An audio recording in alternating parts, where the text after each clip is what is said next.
Everybody. तो हम पढ़ रहे थे स्पेक्ट्रम की हिस्ट्री पढ़ रहे थे। तो पुर्तगालियों का आगमन, तो पहला पार्ट हमने अपलोड किया और ये हमारा है दूसरा पार्ट। तो चलिए अब पुर्तगालियों को हम इंडिया बुला लेते हैं, फिर उसके बाद जो है देखते हैं वो क्या क्या यहाँ पर गोली खिलाएंगे। ठीक है, तो चलिए। भारत के लिए समुद्री मार्ग की खोज एवं पुर्तगालियों का आगमन।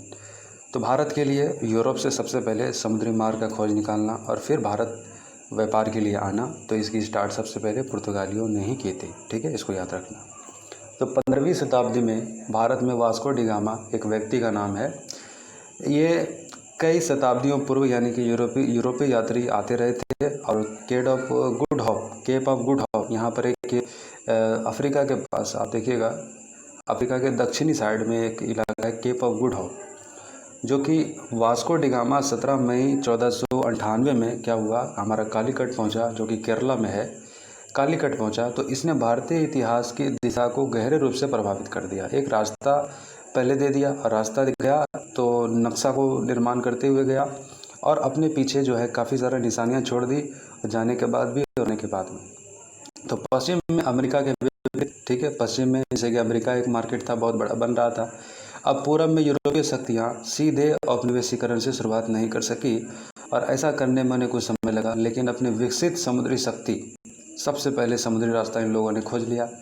तो इन लोगों की समुद्री शक्ति क्या हुआ, सबसे पहले पुर्तगालियों की तकनीकी अस्त्र शस्त्र बारूद इत्यादि के कारण इन्होंने तीव्रता से समुद्री शक्ति के रूप में स्वयं को स्थापित कर लिया और समुद्री व्यापार पर एक बार पुर्तगालियों ने समुद्री रास्ता खोज लिया भारत जाने के लिए और फिर केप ऑफ गुड होप के रास्ते, फिर उसके बाद व्यापार की जितनी गतिविधियां वाटर के थ्रू होती थी, जल मार्ग के थ्रू, तो इन गतिविधियों के ऊपर जो है यूरोपियों का अच्छा पकड़ हो गया और ख़ास तौर से काफ़ी लड़ाकू भी थे, जिसके वजह से लोग जो है इनके सामने सरेंडर कर दिया करते थे। तो पुर्तगालियों का मंतव्य क्या था, तो पुर्तगालियों का स्पष्ट मंतव्य विचार यही था कि व्यवसाय करने के लिए भारत आए थे और उनका छुपा हुआ एजेंडा था कि ईसाई मत का प्रचार करना है और भारतीयों को ईसाईयत में क्या करना है, परिवर्तित कर देना है।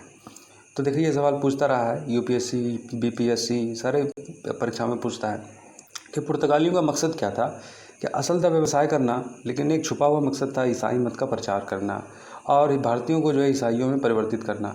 तो अपने प्रतिस्पर्धियों, विशेष रूप से को बाहर खदेड़ कर व्यापक रूप से मुनाफे वाले पूर्वी व्यापार पर एकाधिकार कायम करना चाहते थे। तो एक बात और समझ रहे हो, यानी कि उस वक्त जब तक पुर्तगाली व्यापारी नहीं आए थे, तो उस वक्त तक मुस्लिम व्यापारियों का हमारे देश के साथ जो है व्यापार चल रहा था। तो मुस्लिम व्यापारियों को हटा करके पुर्तगालियों ने अपना अधिकार अपनाया था। तो आगामी 15 वर्षों में पुर्तगालियों ने अरब नौपतों को पूरी तरह नष्ट कर दिया। मतलब जो पुर्तगालियों ने क्या किया, जो अरब लोगों का जो वर्चस्व था समुद्री व्यापारी पर इंडियन सब कॉन्टिनेंट के साथ, तो उनके नौपोतों को पूरी तरह से नष्ट कर दिया। नौपोतों मतलब उनके पोतों को, उनके जहाजी जितने भी बेड़े थे उनको नष्ट किया।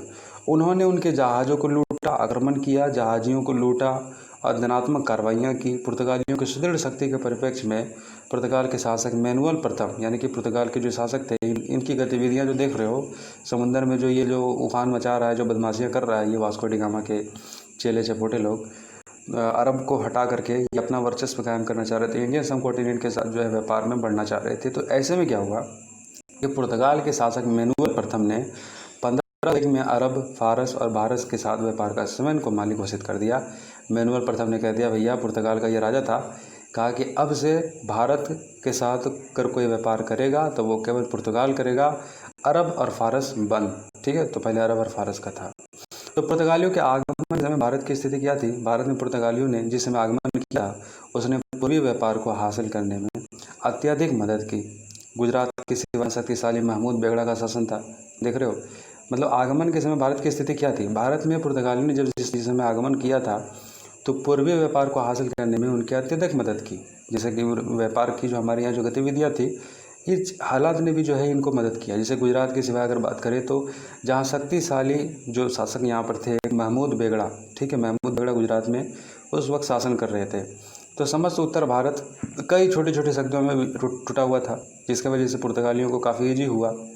तो दक्कन में बहमनी साम्राज्य छोटे छोटे राज्यों में बिखर गया। कोई भी शक्ति ऐसी नहीं थी जिसके पास जो है नौसैनिक शक्ति हो। नौसैनिक मतलब पानी जहाज़ पर जो है जो सवार होकर के जो सारी चीज़ों को कंट्रोल करती है, नेवी की पावर नहीं थी और ना ही उन्होंने अपनी नौसैनिक शक्ति को विकसित करने के लिए बारे में सोचा और सुदूर पूर्व में चीनी शासक के साहस की डिग्री की मात्रा चीनी जहाज़ों की आगे से सीमित थी। मतलब जो चीन लोग जो तरक्की कर रहे थे, जो जहाजी बेड़ों के मामले में नेवी जो मजबूत हो रही थी इनकी, तो इनका दायरा अपना तक ही था, तो इंडियन सबऑर्डिनेट से कोई मतलब नहीं था। और जहाँ तक अरब व्यापारियों और जहाज़ों के मालिक का संबंध है, तो पुर्तगालियों के आने के पूर्व हिंद महासागर व्यापार पर वर्चस्व कायम किया हुआ था। वे पुर्तगाली संगठन एकता के बराबरी नहीं कर सके। अब अरब व्यापारी का तो पहले से हमारे देश के साथ जो है व्यापार चल रहा था, अब इन्हीं लोगों को तो हटा करके पुर्तगाली आ गए, है कि नहीं। अब फिर जो है पुर्तगाली का जो संगठन था, पुर्तगाली का जो एकता था, तो ये अरब व्यापारियों ने जो है इनके सामने दम तोड़ दिया, फिर जो है इनको यहाँ से हटना पड़ गया। तो भारत आगमन के अभिप्रेरण देखिए, वास्तव में 15वीं शताब्दी में पुर्तगाली वेनिस इटली का एक राज्य है, तो समृद्ध ईर्ष्या करने लगा था। वेनिस का जो अधिकार था पूर्व के, हमने पहले ही चैप्टर में पढ़ा था, ठीक है। तो लाभदायी व्यापार में हिस्सा प्राप्त करने के लिए क्या कर रहा था, संभव प्रयास कर रहा था। तो जैसे कि अरब ने मिस्र और एशिया पर 7वीं शताब्दी में विजय प्राप्त कर ली थी, तो यूरोप और भारत के मध्य सीधे संचार का संपर्क मार्ग बंद कर दिया गया था। तो पूर्व से वस्तुएं यूरोपीय बाजार में मुस्लिम मध्यवर्तियों के माध्यम से पहुंचने लगी, तो वर्चस्व हुआ था। तो इन लोगों ने यूरोप के ऊपर भी अपना जो है वर्चस्वता कायम की थी। तो अब जितना भी व्यापार होता था मुस्लिम इलाकों से होकर के जाता था, तो उनको चुंगी देनी पड़ती थी। तो ये सब जो पुनर्जागरण हो गया, बाकी सारी चीज़ें हो गई, तो यूरोपीय लोगों को काफ़ी खलता था। तो पूरब से वस्तुएं यूरोपीय बाज़ारों में मुस्लिम मध्यवर्ती के माध्यम से पहुंचने लगी और वेनिस ने प्राचीन समय से इस व्यापार पर जो है अपना एकाधिकार बनाए रखा और परिणाम स्वरूप वे अपना धन संबंधा प्रभाव अर्जित किया। और राजकुमार हेनरी ने पुर्तगाल नाविक ने अपना पूरा जीवन भारत को जाने वाले समुद्री मार्ग की खोज में समर्पित कर दिया। 1487 में बार्थोलोम्यूजो दियाज जो है एक पुर्तगाली अफ्रीका के दक्षिण सिरे तक पहुंच गया था और इस जगह को केप ऑफ गुड होप कहा गया। यद्यपि 1488 में लिस्बन लौट गया और उसके लगभग 10 वर्ष के बाद जो है 1498 में भारत जो है वास्को डी गामा भारत पहुंचा। मतलब देख सकते हो, वास्को डी गामा पहला आदमी भारत पहुंचा, लेकिन इससे पहले 2 व्यक्ति का नाम याद रखना, एक था बार्थोलोम्यूजो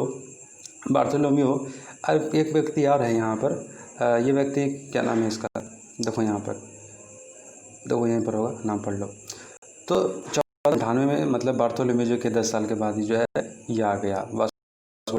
तो वास्को डी गामा लिस्बन में विजय वापसी कर पुर्तगाल के सम्राट ने क्या किया, पुर्तगाल के जो राजा था पेड्रो अल्वारेज, तो ब्राज़ील की खोजी नेतृत्व में बार्थोलोम्यूजो डियाज के साथ 13 जहाज़ों और 1200 लोगों को एक अधिक बड़ा बेड़ा भेजा। लेकिन कैब्रियल की काली कट में जोमोरिन को प्राप्त करने के लिए अरबों से युद्ध करना पड़ा।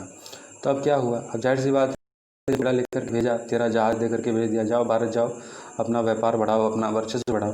तब जब ये लोग कालीकट पहुँचे तो अरब व्यापारियों के साथ जो है इनकी लड़ाई हो गई। चूँकि अरब व्यापारी की जो कि वहाँ पर थे, केरला में अरब व्यापारी पहले से मौजूद थे, तो इनकी लड़ाई हो गई। और फिर क्या हुआ, इनकी लड़ाई के बीच में जो अरब व्यापारी काफ़ी बुरी तरीके से हार गए और कैब्रियल ने कोचीन और कन्नौज में व्यापार सुरक्षित करने हेतु कालीकट छोड़ दिया और काफ़ी बड़े मुनाफे के साथ देश में लौटा। पुर्तगाली और जमोरिन के बीच में क्या हुआ, वास्को डी गामा 1502 में क्या हुआ, कालीकट आया। व्यापार और विजय हेतु उसके नेतृत्व में एक बड़ा सुसज्जित बेड़ा भेजा गया। जमोरिन उसके साथ संपुत्रता मृतापूर्ण नहीं थे।